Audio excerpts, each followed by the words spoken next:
I mean, think about it.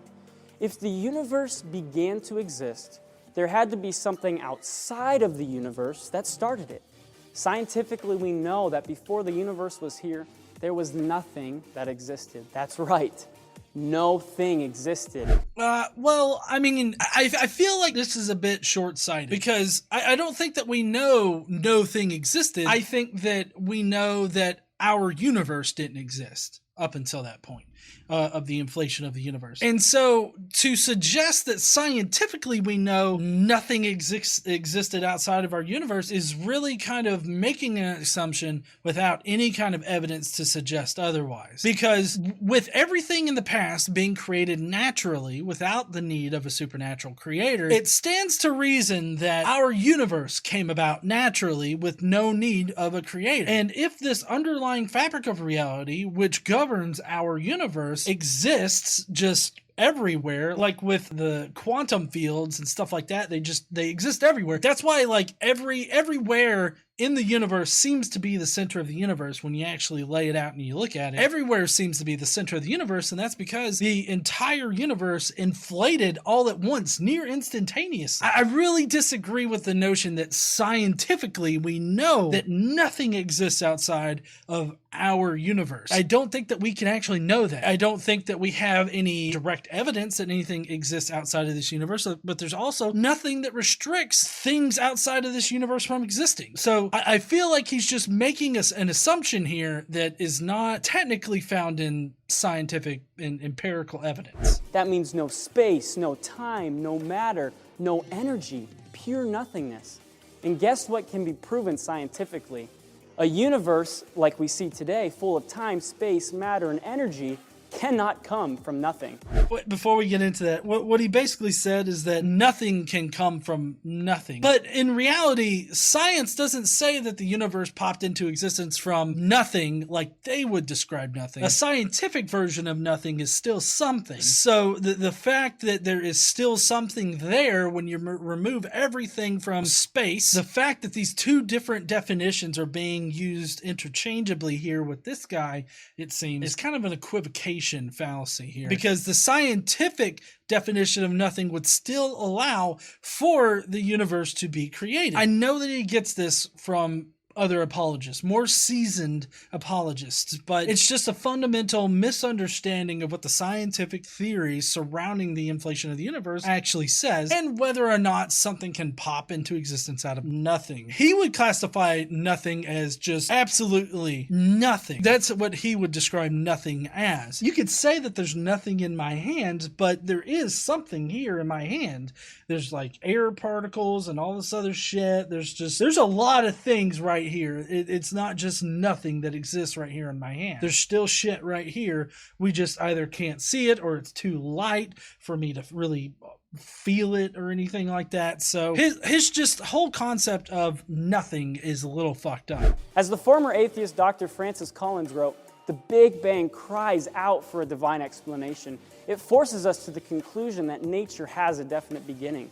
I cannot see how nature could have created itself. Only a supernatural force that is outside of space and time could have done that. Whoa, hold on there. Dr. Francis Collins is saying that the Big Bang, or the reality of the definite beginning of the universe, cries out for a divine explanation that can only be a supernatural force that is outside of space and time.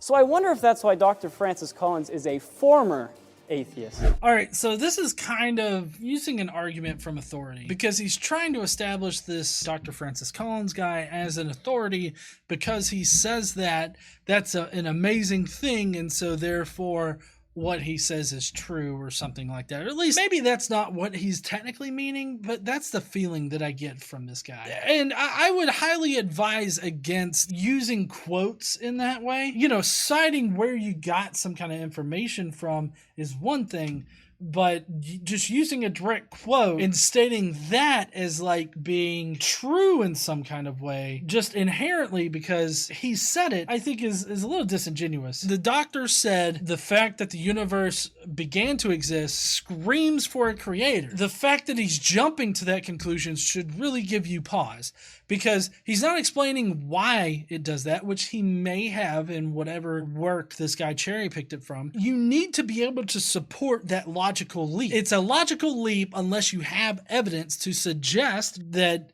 it leads to that conclusion. If you don't have any evidence, then you have to jump over this big gap where evidence should be. And there's just simply no evidence to go from the universe started to exist to God had to do it. There's definitely room for nature to create the universe itself. A lot of Christians, they might call foul on me, saying that this is just a science of the gaps kind of argument, by saying that, oh, well, nature had to have created it, or nature could have created it. The prior probability of nature doing something in reality, it's pretty substantial. And to overcome that, you will need a lot of evidence in order to suggest that nature possibly couldn't do something in this reality. Until you can prove that, until you can prove that nature definitely couldn't start the universe, then I feel like the more logical conclusion to come to is that the fabric of reality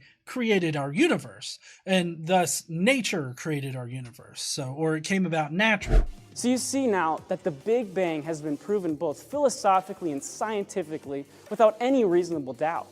There are only two possible explanations for the beginning of the universe. The first being that nothing created everything. And yes, that contradicts all science and logic. But the second explanation is this: a timeless, spaceless, immaterial, powerful, and intelligent being created the universe. And yes, that is the definition of God.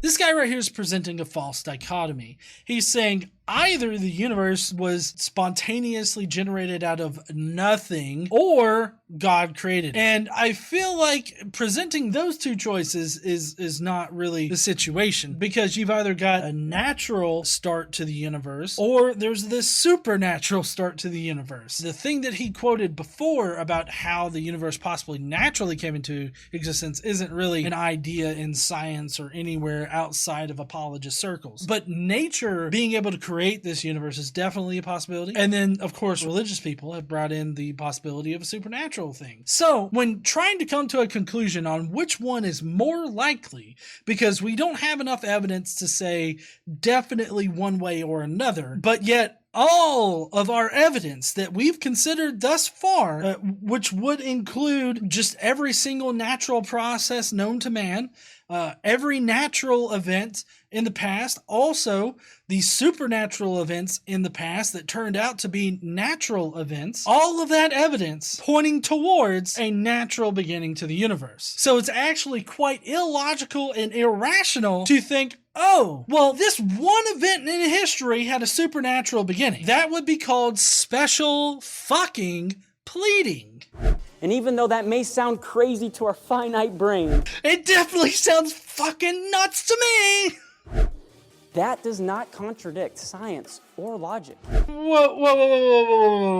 We gotta pump the brakes on this, because basically he said it's not unscientific to say that a supernatural being created the universe. It is. That definitely is illogical and unscientific. If it's scientific, which by definition it can't be, where's the evidence of it? I don't want your philosophical bullshit. I want actual evidence to point towards a supernatural being existing, and then that he's the one that created the universe. For all we know, he could have been eating lunch one day and then boosh, a universe just popped into existence, and he's like, the fuck is this? While he's eating some chicken wings. So you've got a lot of work ahead of you there. What's his name? Alex. Damn! Because before you even get to proving that God is the one that created the universe, you actually have to first establish God existing, or at least some kind of deistic supernatural being existing. Which, if you noticed, in his description of God, he added a lot of labels onto it, like timeless, immaterial, infinite, and all this other stuff. Timeless and infinite would be the same thing. Whatever else labels that he applied to it, he's really kind of specifying, like giving a lot of details to this deistic God.